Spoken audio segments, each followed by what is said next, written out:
Hi viewers, welcome to our channel. ప్రస్తుతం మనతో పాటు జగదేవ్ గారు సీనియర్ జర్నలిస్ట్ ఉన్నారు. వారితో ఒకసారి మాట్లాడదాం. సార్ నమస్కారం సార్.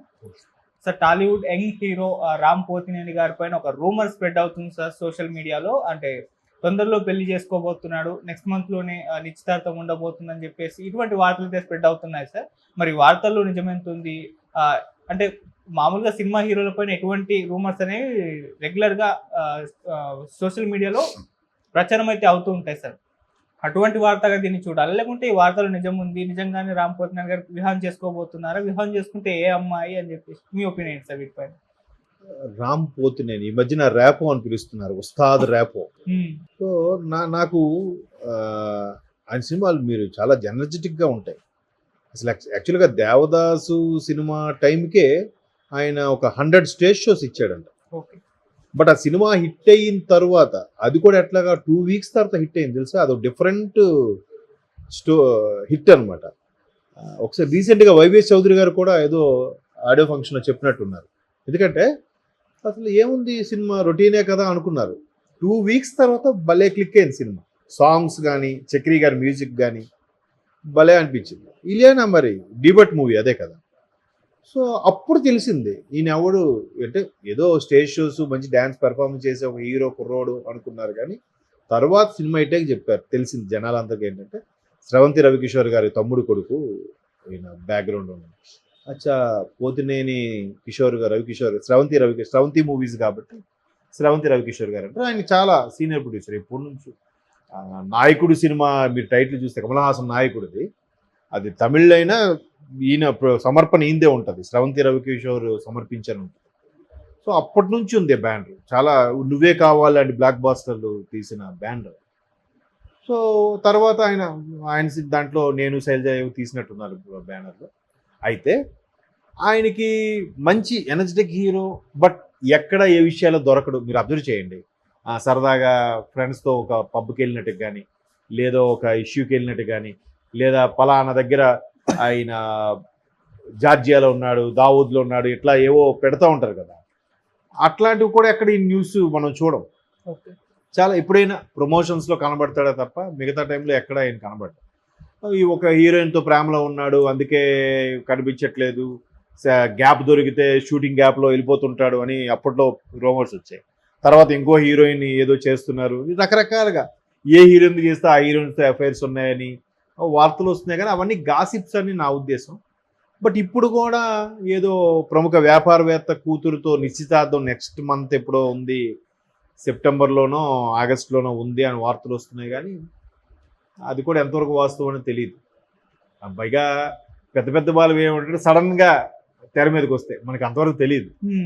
మరి ఈయన పెద్ద ఫ్యామిలీ బ్యాక్గ్రౌండ్ ఉన్న పర్సన్ ఎదురు కూడా కాబట్టి అయితే అయ్యుండొచ్చు. పైగా చిన్నవాడేం కాదు, దగ్గర దగ్గర 37-38 ఉంటాయేమో ఆయనకి నాకు తెలిసి. అంత ఏజ్ ఉంది కాబట్టి ఆల్రెడీ పెళ్లి ఏజ్ దాటేసినట్టే. బట్ ఇంకా మ్యారేజ్ అవ్వకపోవడం అనేది చాలా ఇలాంటి వాళ్ళని క్వశ్చన్ చేస్తే వీళ్ళు ఏమంటున్నారు, ప్రభాస్ని చూపిస్తున్నారు. ప్రభాస్ గారిని మీరు ఎందుకు చేసుకోవడం అంటే ఆయన సల్మాన్ ఖాన్ చూపిస్తున్నాడు. ఆయన మొన్న అన్స్టాపబుల్ ప్రోగ్రాంలో కూడా బాలయ్య గారు అడిగారు, పెళ్లి గురించి అడిగితే, ఎవరిని అడిగినా నిన్ను చూపిస్తున్నారా, మరి నీ పరిస్థితి అంటే నేను సల్మాన్ ఖాన్ గారిని చూపిస్తాను సార్ అంటున్నాడు ఆయన. సల్మాన్ ఖాన్ గారిని అడిగామనుకోండి మోడీ గారిని చూపిస్తారేమో. అంటే సిల్లీగా సరదాగా చెప్పుకుంటారు. బట్ చెప్పలేము, పెద్ద పెద్ద వాళ్ళు మ్యారేజ్లు అంటే మ్యారేజ్ అనేది అవసరమే, మనిషికి తోడు అవసరమే, లైఫ్లో ఒక స్థిరత్వం కుదురుకుంటుంది అనే దృక్పథంతో పెళ్లి చేసుకోవాలనుకుంటారు. బట్ పెద్ద పెద్ద వాళ్ళ విషయాల్లో చాలా పెళ్ళిళ్ళు కూడా త్వరగా ఇదైపోవడం కూడా మనం చూస్తున్నాం. దానివల్ల కూడా కొంతమంది భయపడి, లేదు ఇలాగే ఉంటే బెటరు, ఫ్రీగా ఉంటే బాగుంటుంది. ఎందుకంటే ఈ మధ్యకాలంలో ఒక సర్వేలో తెలియదంటే పెళ్లి కాకుండా బ్రహ్మచారులుగా ఉండిపోయే వాళ్ళ సంఖ్య పెరుగుతుందంట. అంటే వాళ్ళ దగ్గరగా కొన్ని సంఘటనలు చూడడం వల్ల, లేదా వాళ్ళకి ఎదురైన అనుభవాల వల్ల మేబీ అట్లా ఉండిపోయి ఉండొచ్చు. బట్ అది కరెక్ట్ కాదు. తోడు అనేది ఉండాలి మనిషికి, ఒక మనిషి తోడు ఉండాలి. ఆ తోడు కోసమని ఇప్పుడు కూడా ఒక కొత్త కొత్త పుంతలు తొక్కుతుంది. ఆడ పెళ్లి చేసుకోవడం, మగ పెళ్లి చేసుకోవడం, వేరే వాళ్ళు పెళ్లి చేసుకోవడం, ఇట్లా కూడా జరుగుతున్నాయి. బట్ ఇలాంటి హీరోల మీద, హీరోయిన్ మీద వచ్చే గాసిప్స్ కూడా ఎంతవరకు వాస్తవం అని తెలియదు. ఎందుకంటే రీసెంట్గా సాయి ధరమ్ తేజ్ కూడా మెహరీన్ సాయి ధరమ్ తేజ్ కూడా పెళ్లి చేసుకోబోతున్నారు, బట్ మెగా ఫ్యామిలీ కొన్ని కండిషన్స్ పెట్టింది అన్నట్టు కూడా వార్తలు వస్తున్నాయి. అవును. అది ఎంతవరకు వాస్తవం తెలియదు. ఉమ్. తర్వాత రీతూ వర్మ, హీరోయిన్ రీతూ వర్మ కూడా మెగా కాంపౌండ్లో సమ్ ఎక్స్ ఏదో ఒక హీరోతో చనువుగా ఉంటుంది, ఈమె కూడా ఆ మెగా కాంపౌండ్లోకి కోడలుగా వెళ్ళబోతుందని కూడా ఏ వార్తలు వచ్చాయి. మన పెళ్లి చూపుల హీరోయిన్ రీతూ వర్మ. అవును. అది చెప్పలేము, అవి గాసిప్సా లేదంటే చనువుగా ఉంటే ఎక్కడైనా ఒక వీడియో కానీ ఒక చిన్న ఫోటో క్లిక్ దొరికితే దాని వెంటనే సోషల్ మీడియా ఎవడో రాస్తాడు, వాళ్ళు లేదు వాళ్ళు చాలా జోవియల్గా ఉన్నారు. వాళ్ళు సినిమాలో యాక్ట్ చేసిన ఎలాగైతే వాళ్ళ కెమిస్ట్రీ వర్కౌట్ అవ్వడం కోసం యాక్ట్ చేసి వాళ్ళు పట్టుకోవడం, భార్యాభర్తలాగా లవర్స్ లాగా యాక్ట్ చేస్తారు, బయట కూడా వాళ్ళు అలాగే బిహేవ్ చేస్తారు క్యాజువల్గా. ఏం కాదులే, వాళ్ళు హక్ చేసుకోవడం కానీ కలుసుకోవడం కానీ క్యాజువల్గా ఉంటాయి. దానికి చూసేవాడికి ఎలాగ ఉంటుంది, వీళ్ళు బయట కూడా ఎలాగ ఉన్నారంటే వీళ్ళు నిజంగా పెళ్లి చేసుకుంటున్నారేమో, వీళ్ళిద్దరి మీద ఎఫ్ఐఆర్ ఉందేమో అని అనుకుంటుంటారు. బట్ అది వాళ్ళు చాలా లైట్ తీసుకుంటారు వాళ్ళు.